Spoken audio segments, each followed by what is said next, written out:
ప్రీతి ప్రీతి ఒకసారి ఆగు. ఎందుకు ఆగాలి? నేను చెప్పేది ఒకసారి విని ప్రీతి. ఇప్పటి వరకు చెప్పింది చాలు. ప్రీతి అది కాదు.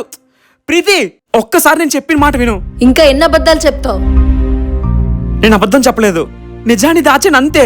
రెండిటికి తేడా ఏంటి? నేను నేను మోసం చేయాలనుకోలేదు కాబట్టి అబద్ధం చెప్పలేదు. నేను నీతో హ్యాపీగా ఉండాలనుకున్నాను కాబట్టి నిజాన్ని దాచాను అంతే. దొరికిపోయిన తర్వాత ఎవరైనా ఏదైనా చెప్తారులే. ఇప్పుడు నేను నీకేం చెప్పినా ఇలానే ఉంటుంది. కానీ ఒక్క విషయం ప్రీతి, నన్ను అర్థం చేసుకోకపోయినా పర్వాలేదు, కానీ అబద్ధం మాత్రం చేసుకోకు. నా దగ్గర ఉద్యోగం ఉందని నీకు చెప్పలేదు, నా దగ్గర ఉద్యోగం లేదని నీ దగ్గర దాచాను అంతే. ఛ!